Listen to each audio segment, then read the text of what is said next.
سجدہ عنوان عمر وضو کر رہا ہے، چہرے پر الجھن ہے۔ امی نے نرمی سے کہا، بیٹا اذان ہو گئی ہے، جماعت کا وقت ہو رہا ہے۔ عمر نے آہستہ جواب دیا، جی امی، آ رہا ہوں۔ عمر رکھ کر آسمان کی طرف دیکھتا ہے اور دل میں سوال کرتا ہے۔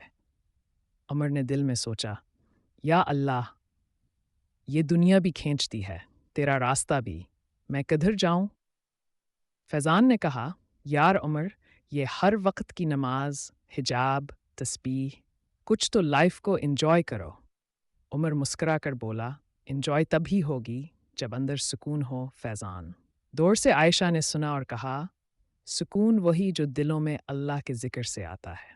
عمر چونک کر عائشہ کو دیکھتا ہے، وہاں ایک احترام بھری خاموشی چھا جاتی ہے۔